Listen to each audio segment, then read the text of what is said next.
Percaya nggak percaya, Intel Amerika seperti CIA juga punya tim orang-orang spesial yang kalau orang Indonesia sebut sebagai orang-orang indigo. Terkhususnya, orang-orang yang bisa astral projection ke tempat yang sangat jauh tanpa perlu datang ke tempat itu juga secara fisik. Di sini gue akan sebut astral projection ini dengan nama remote viewing. Kenapa? Karena orang-orang di sana menyebutnya dengan nama seperti itu. Khusus untuk beberapa para subscriber gue, mungkin kalian pernah lihat jenis astral projection yang sejenis, yang cuma duduk, tutup mata, dan bisa sambil berbicara. Yes, ini di Amerika disebut sebagai remote viewing. Dari semua orang Amerika yang mampu remote viewing ini, ada satu orang yang sangat menonjol dengan keakurasian yang cukup tinggi, bernama Ingo Swann. Orang ini sudah banyak sekali bekerja sama dengan banyak institusi terkenal di Amerika, dan bahkan secara resmi terlibat dalam beberapa proyek CIA. Tentunya kebanyakan misi ini adalah misi rahasia untuk keamanan negara dan bahkan bisa gue bilang umat manusia. Banyak misi Ingo Swann yang sangat menarik dan salah satu misi yang paling menarik perhatian adalah misi Ingo Swann untuk pergi ke bulan. Lebih tepatnya ke bagian belakang bulan. Dan di sana Ingo Swann melihat sebuah bangunan dan ketika lihat ke dalam bangunan ini, dia melihat banyak aktivitas di dalamnya. Di dalam situ ada banyak orang-orang. Tapi orang-orang ini bukan manusia. Dan di sini Ingo Swann menegaskan, mereka bukan teman kita. Mari kita bahas.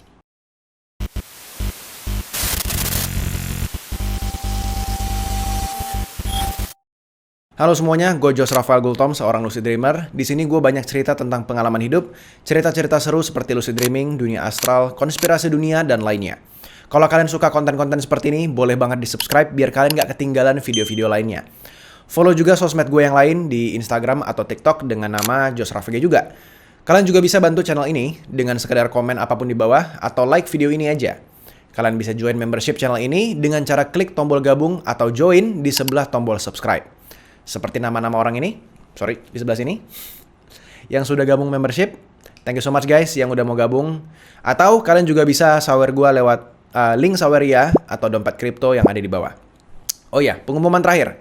Gue mau bagi-bagi duit atau bagi-bagi cuan di video ini. Kalian cuma perlu menemukan icon Bitcoin yang muncul di tengah-tengah video.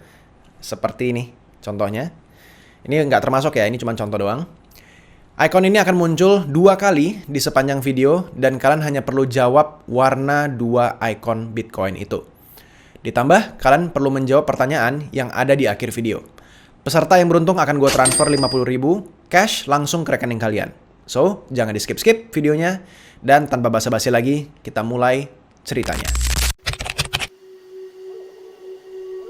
CIA sebenarnya udah lama banget bereksperimen sama beberapa orang yang mereka kategorikan sebagai psychic, atau orang yang punya kemampuan supranatural, atau bahasa Inggrisnya mungkin ESP. Salah satu eksperimennya adalah mencoba untuk melihat isi daripada sebuah kotak yang disegel dengan metode remote viewing. Eksperimen ini dilakukan pada sekitar awal 1970-an di sebuah institusi bernama American Society of Psychical Research. Dan di situ, Ingo Swann diminta untuk duduk dan melihat isi kotak yang disegel itu. Setelah mencoba remote viewing, Ingo Swann mengatakan kalau dia nggak bisa lihat apa-apa di dalam kotaknya. Dia cuma bisa lihat kegelapan dan kehampaan. Sementara harusnya di dalam isi kotak itu ada sebuah gambar atau sebuah simbol. Mendengar hal ini, para ilmuwan kecewa dan menganggap eksperimennya gagal. Tapi, Swann bilang, enggak, bukan itu maksudku. Aku melihat kegelapan karena lampu di dalam kotak itu mati. Mendengar ini, para ilmuwan langsung membuka kotak itu dan benar aja, bohlam di dalam kotak itu mati. Sejak saat itu, nama Ingo Swann mulai menyebar ke banyak tempat, khususnya ke telinga institusi lain dan juga Intel Amerika, yaitu CIA. Sejak eksperimen itu, Ingo Swann dipanggil ke Stanford Research Center dan mulai mencoba eksperimen remote viewing-nya di sana bersama para ilmuwan. Di sini, para ilmuwan ingin mencari tahu seberapa jauh Swann bisa remote viewing. Dan salah satu eksperimen paling jauh yang pernah mereka lakukan adalah remote viewing ke planet Jupiter. Yes, ke planet Jupiter. Sebenarnya ketika dia mendengar untuk disuruh pergi ke tempat yang sangat jauh seperti planet Jupiter ini, dia itu menolak. Karena dia tidak mau remote viewing ke tempat yang nggak bisa dia validasi. Dia merasa punya pressure karena ketika dia pergi ke tempat yang nggak bisa divalidasi, dia akan dianggap sebagai pembohong sama banyak orang. Terutama kalau apa yang dilihat itu aneh-aneh. Reputasi dia sebagai remote viewer yang mulai naik daun bisa jadi jelek hanya gara-gara satu kali remote viewing seperti ini. Tapi di sini, para ilmuwan bilang kalau saat itu NASA sedang mengirimkan sebuah probe keluar angkasa untuk memotret banyak planet dan objek antariksa. Dan sekarang, probe itu sedang menuju ke Jupiter. Itu kenapa mereka meminta dia untuk remote viewing ke sana, karena ada yang memvalidasi.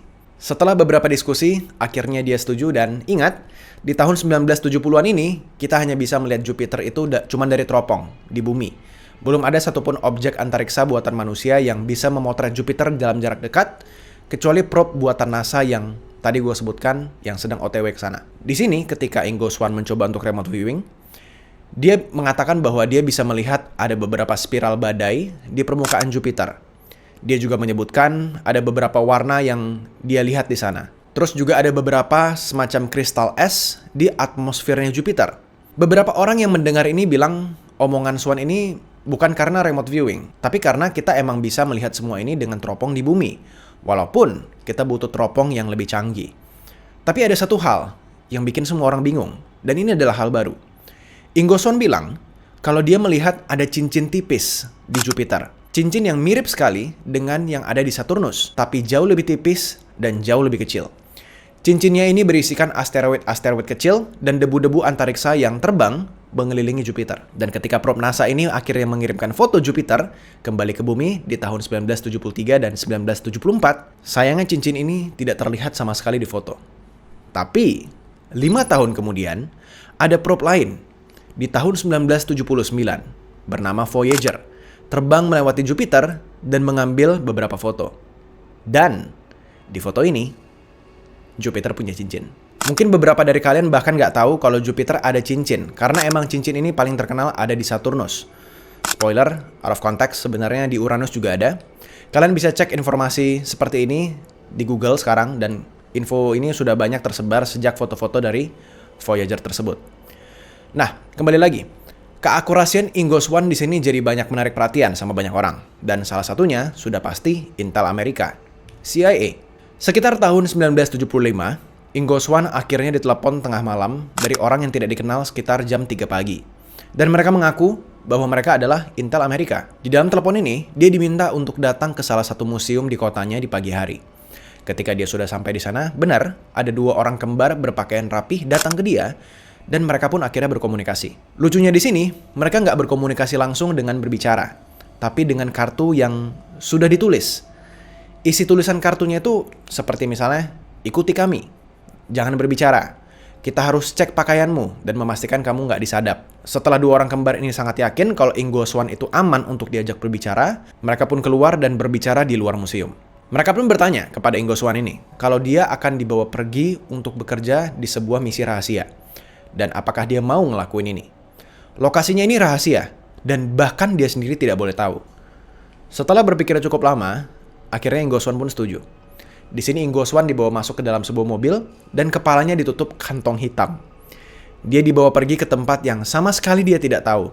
Dan dia benar-benar menaruh 100% kepercayaannya kepada orang yang baru aja dia kenal. Ini sebenarnya gue nggak rekomen sama sekali ya guys. Gue pribadi nggak rekomen. Kalau ada orang misterius datang ke kalian, terus bilang ke kalian, kalian akan dibawa ke satu tempat rahasia, terus kepala kalian ditutup sama kantong, kayaknya kabur aja deh. Apalagi kalau kalian dibawa ke dalam sebuah mobil gitu. Pergi aja. Tapi ya di sini ceritanya Ingo Swann percaya dan tetap ikut sama mereka. Di sini dia dibawa ke satu kantor yang lokasinya dia tidak tahu, dan di kantor ini dia bertemu dengan satu orang bernama Mr. Axelrod.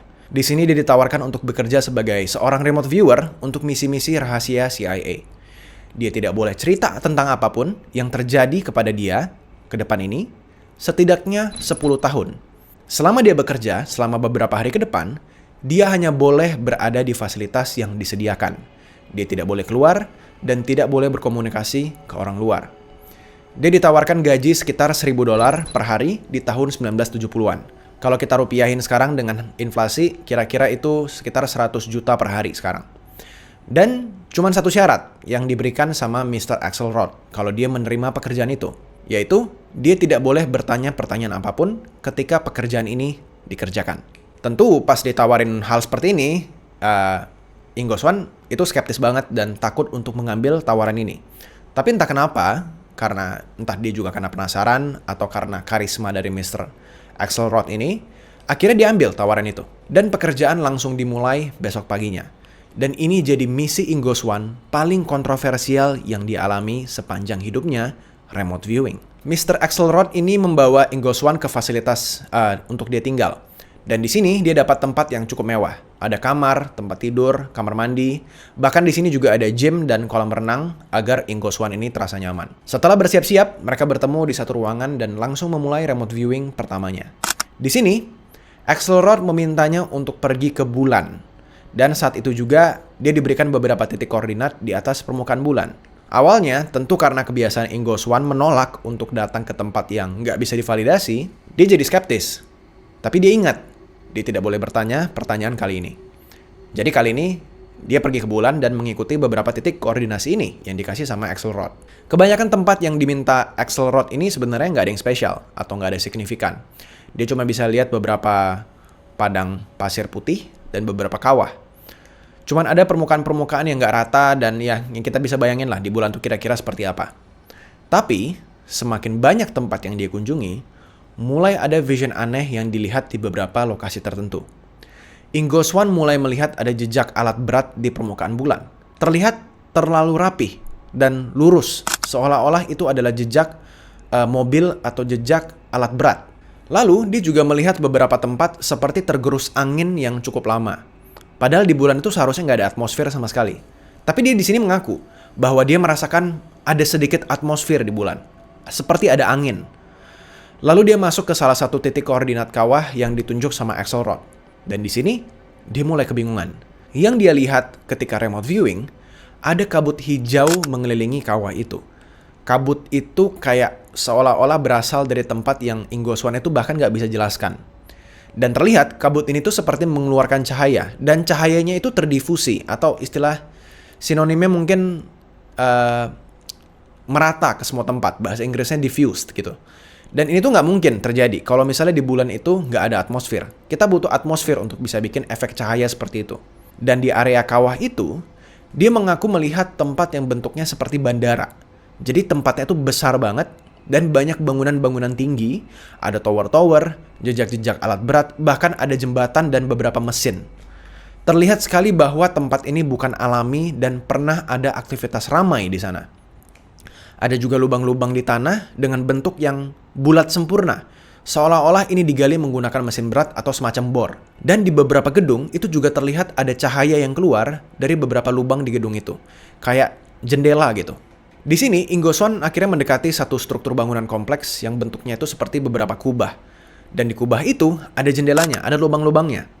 Ketika dia mengintip ke dalam kubah itu, dia melihat kabut hijau yang sama, yang somehow memancarkan warna hijau di sekitar bangunan itu. Yang nggak tahu warna hijau ini datangnya dari mana. Ketika dia semakin dekat dan persis di depan jendela, dia melihat banyak sekali makhluk humanoid yang sangat mirip seperti manusia. Dia mendeskripsikan bahwa di dalam ruangan itu terlihat banyak aktivitas yang sangat sibuk.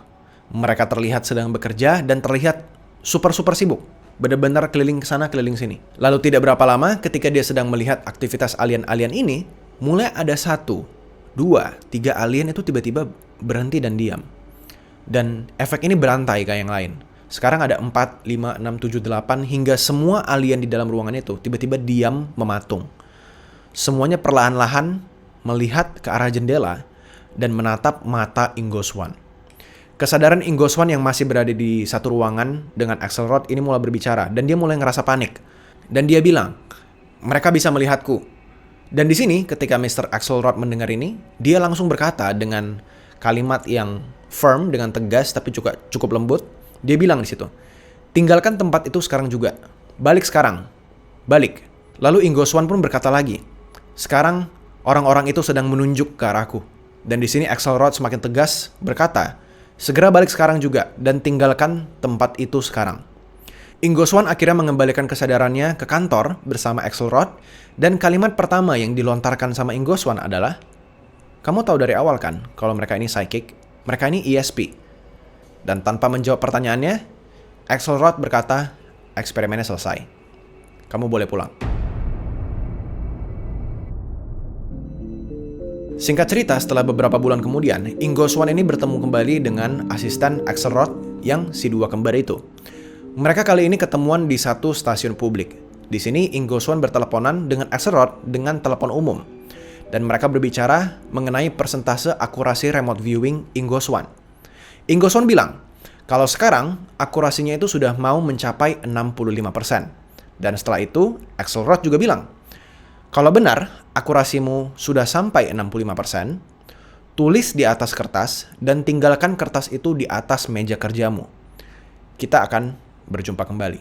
Setelah beberapa waktu, Ingo Swan berhasil melakukan beberapa eksperimen remote viewing kembali. Ingo Swan akhirnya mencapai keakurasian 65% dalam remote viewingnya.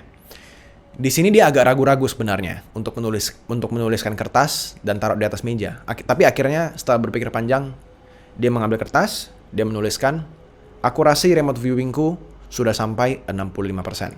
Kertas itu dia letakkan di atas meja dan dia tinggalkan satu malam. Walaupun kantornya ini tertutup, terkunci dan tidak ada akses masuk, entah bagaimana caranya ketika Ingo Swan datang besok pagi, kertas itu sudah hilang. Yang ditemukan cuman kayak semacam bubuk tipis yang disebar merata di atas mejanya.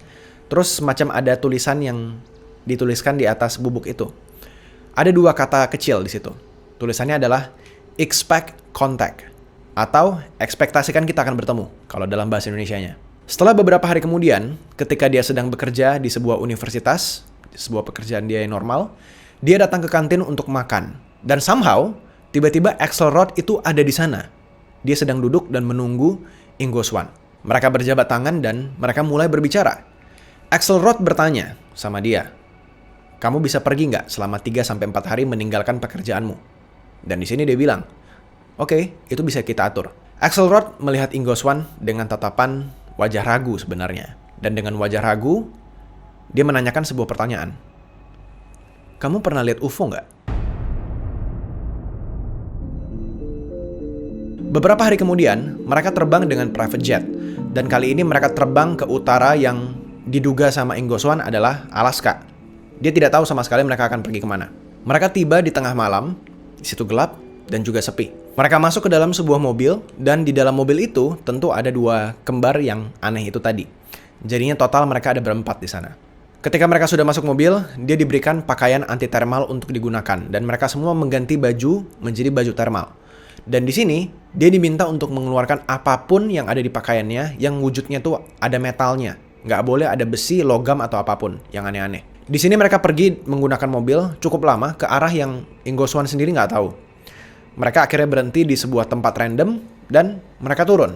Selama perjalanan, mereka tidak boleh berisik, tidak boleh berbicara, atau mengeluarkan suara. Di dalam gelapnya hutan, Ingo Swan itu sebenarnya nggak bisa melihat apa-apa karena benar-benar gelap gulita. Nggak ada cahaya senter sama sekali. Tapi, kedua kembar tadi itu menggunakan kayak semacam alat di mata mereka yang diasumsikan adalah night vision di sini. Jadi selama perjalanan, Ingo Swan itu benar-benar buta dan hanya dituntun oleh Axelrod dan dua orang kembar itu. Dan setelah cukup lama berjalan pelan tanpa mengeluarkan suara, akhirnya mereka sampai di pinggir danau. Di sini, Axelrod bilang untuk jangan bergerak. Kita di sini hanya perlu diam dan mengamati sekitar tanpa suara apapun. Mereka bisa mendeteksi suhu panas, suara, gerakan dengan sangat tajam. Mendengar kalimat itu, dengan kaget Ingo Swan itu nanya, maksudnya mereka apa? Dan Axelrod cuma bilang, shh, jangan berisik. Di sini mereka diam cukup lama, hingga akhirnya dua orang kembar itu mulai menggerakkan tangannya untuk memberi aba-aba akan terjadi sesuatu. Axelrod bilang, oke, mereka sudah datang. Tidak berapa lama kemudian, muncul kabut tebal di atas permukaan danau itu. Dan kabut itu somehow mengeluarkan cahaya berwarna biru. Lalu tidak lama kemudian, cahaya biru itu berubah menjadi warna ungu. Tidak lama kemudian, ada UFO yang bentuknya segitiga dengan lebar kira-kira 30 meter, itu turun perlahan ke atas permukaan danau itu. UFO itu mengeluarkan suara yang berirama. Kayak suara itu kayak semacam kayak gitu. Dan benda ini mengeluarkan cahaya hijau dan dia berputar seolah-olah seperti nge-scan area ini. Nge-scan area danau itu dengan menggunakan cahaya hijau ini. Dan ketika cahaya hijau ini mulai mengelilingi danau, dua kembar itu mulai berbicara dengan nada yang terburu-buru kalau kita harus segera pergi. Lalu pergilah mereka. Dan gak berapa lama ketika mereka pergi dari tempat mereka tadi itu berdiam diri, terdengar suara petir yang sangat kuat menghantam tempat itu. Karena suaranya yang begitu kuat, Ingo Swan itu sampai gak bisa bergerak karena ketakutan. Dia sampai harus diseret untuk keluar dari daerah itu selama beberapa saat. Selama mereka pergi dari tempat itu, Ingo Swan sempat melihat ke belakang dan dia melihat kalau air danau itu disedot ke dalam pesawat itu. Dia mendeskripsikannya seperti air terjun, tapi terbalik. Jadi airnya itu disedot secara gravitasi ke atas. Mereka berhasil selamat ke dalam mobil dan mereka balik lagi ke bandara. Selama perjalanan, semuanya diam. Gak ada yang ngobrol, tidak bersuara. Ingo Swan cuma terdiam melihat keluar jendela sambil berpikir apa yang baru aja dia lihat. Begitu sampai di bandara, Ingo Swan mulai menyimpulkan apa yang dia alami selama ini kepada Axelrod. Kayaknya aku tahu apa yang terjadi. Barusan itu adalah pesawat tanpa penumpang. Itu cuma misi rutin yang mereka butuhkan untuk mengambil air dibawa pergi ke bulan. Mereka sedang menambang bulan dan mereka butuh bahan-bahan seperti air dari bumi. Mendengar ini, Axelrod cuma senyum dan tidak merespon. Dia tidak setuju, tapi juga nggak menolak kalimat Ingo Swan. Akhirnya mereka berjabat tangan dan mereka berpisah. Kali ini Ingo Swan terbang pulang sendirian. Dan semenjak saat itu, mereka nggak pernah ketemu kembali. Cerita Ingo Swan ini cukup populer di Amerika. Karena walaupun ceritanya terdengar seperti fiksi atau bualan, tapi nyatanya semua eksperimen yang dia lakukan itu beneran ada. Banyak jurnal laporan yang resmi keluar, seperti dari Stanford, dan bahkan di laporan CIA yang bisa dibaca di publik. Ingo Swan terlibat di dalam beberapa misi CIA. Nggak bisa dipungkiri, mau kalian percaya atau nggak, Ingo Swan itu terlibat di beberapa proyek CIA, nama dia itu muncul di beberapa dokumen. Dan nggak sekali atau dua kali, tapi berkali-kali. Ingo Swan akhirnya menuliskan sebuah buku berjudul Penetration. Dan semua yang kalian dengar di sini adalah salah satu bagian dari dalam buku itu.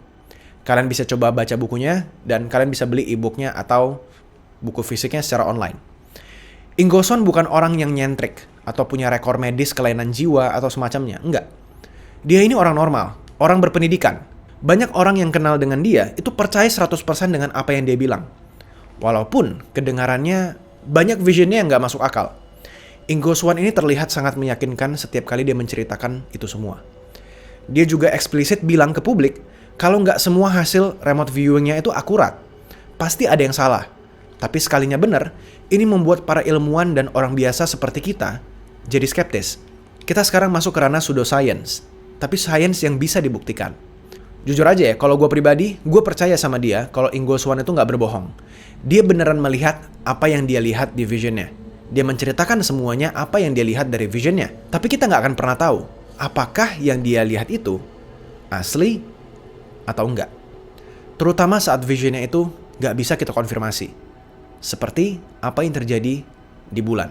Tapi yang pasti, peringatan apa yang terjadi di atas bulan sana menjadi yang paling terkenal. Dia bilang, mereka sedang menambang bulan kita. Dan mereka bukan makhluk yang bersahabat. Ingo Swan akhirnya meninggal di umur 70-an di tahun 2013 lalu. Dan kita nggak akan pernah tahu kelanjutan cerita ini sampai akhirnya mereka yang di bulan menampakkan diri secara terang-terangan ke kita. Thank you so much guys udah menonton video sampai di ending. Jangan lupa di like dan juga subscribe. Jangan lupa juga tuliskan 2 warna logo Bitcoin yang tersebar di video ini. Dan jawab pertanyaan ini. Baju apa yang dipakai Ingo Swan, si kembar, dan Axelrod ketika sedang berada di dalam perjalanan menuju ke danau untuk melihat UFO? Lalu tambahin kata uhui di akhir jawaban kalian. Jadi contoh, warna Bitcoinnya warna merah dan hitam. Mereka menggunakan baju kemeja misalnya. Lalu tambahin kata uhui. Supaya gue tahu apakah kalian menonton video ini sampai ending atau enggak. Komentar yang beruntung akan gue pilih secara acak dan akan menangin uang Rp50.000. Dan kalian jangan pergi dulu. Kalau kalian belum mendengar cerita buku Mystery 411, ini ada di sini. Ini adalah cerita yang menurut gue itu bener-bener mind-blowing banget dan bahkan bikin gue kebingungan sampai sekarang. Itu aja. Thank you so much guys buat dukungannya. Bye-bye.